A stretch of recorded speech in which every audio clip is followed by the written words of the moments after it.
یہ سب چیزیں اللہ تعالیٰ نے بنائی ہیں۔ اللہ تعالیٰ نے زمین کی خوبصورتی کے لیے باغ اگائے ہیں اور آسمان پر تارے روشن کیے ہیں، ٹھیک ہے۔ اب نیچے آتے ہیں ہم، یہ سب خدا ہی نے سنوارے ہیں، زمین پہ پھول، آسمان پہ تارے۔ اس شعر میں شاعر کہتا ہے قدرت کس کو کہتے ہیں؟ یہ سب خدا ہی نے سنوارے ہیں۔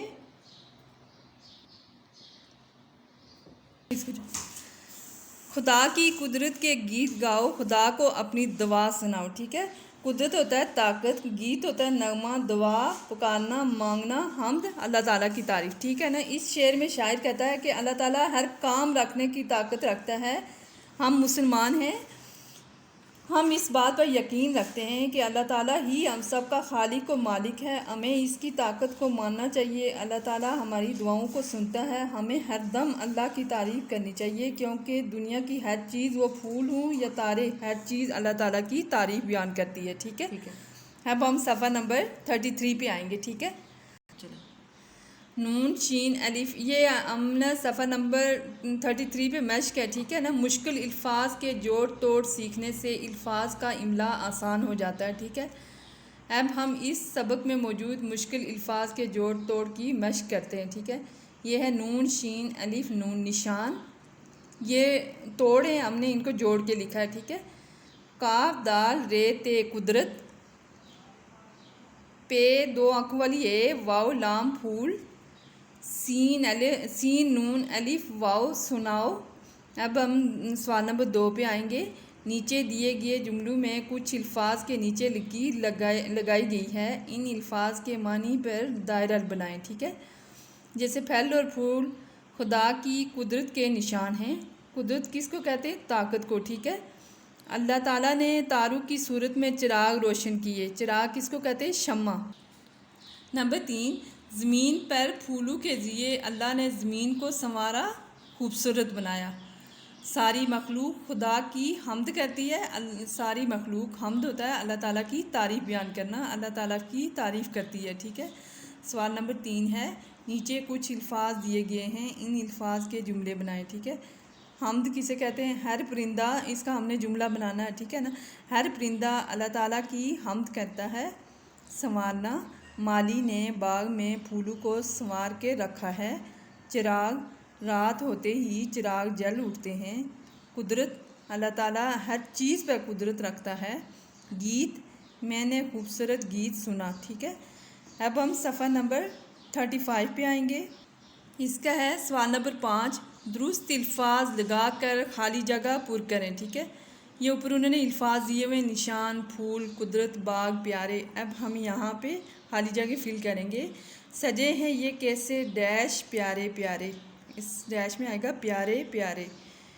یہ ہیں خدا کے ڈیش سارے نشان سارے۔ یہ ڈیش ایسے کھلائے کس نے؟ باغ۔ زمین پہ ڈیش، آسمان پہ تارے، پھول۔ خدا کی ڈیش کے گیت گاؤ، قدرت کے۔ صفحہ نمبر 36 پہ اب آئیں گے ہم۔ یہ سوال نمبر 6 ہے۔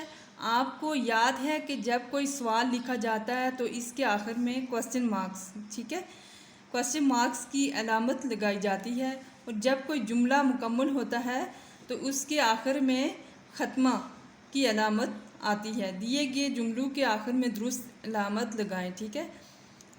اللہ نے ساری کائنات بنائی ہے، اس کے آگے کیا آئے گا؟ یہ ختمہ، یعنی یہ ڈیش لگے گی، ٹھیک ہے نا۔ ختمہ کس کو کہتے ہیں؟ یعنی وقف مطلق، یعنی مکمل ٹھہراؤ، ٹھیک ہے۔ کیا آپ نے اپنا کام ختم کر لیا؟ یہ دیکھیں، یہ پوچھا گیا تھا، ٹھیک ہے نا۔ یہ تو ہم نے جملہ مکمل کیا ہے، یہاں انہوں نے سوال کیا ہے کیا آپ نے اپنا کام ختم کر لیا، اس کے آگے ہم نے کیا لگانا ہے؟ Question marks. عدیل باغ میں جا رہا ہے، اس کے آگے ہم نے کون سی علامت لگانی ہے؟ ختمے کی، ٹھیک ہے۔ صبا اپنا سبق یاد کر رہی ہے، اس کے آگے بھی ہم نے ختمے کی علامت لگانی ہے، یعنی یہ سلیش ڈالنی ہے، ٹھیک ہے۔ درخت کے قریب کون کھڑا ہے، اس کے آگے یہ کون، یہ آپ سے پوچھا گیا ہے کہ درخت کے قریب کون کھڑا ہے، اس کے آگے ہم نے کوسچن مارکس لگانا ہے۔ شکریہ۔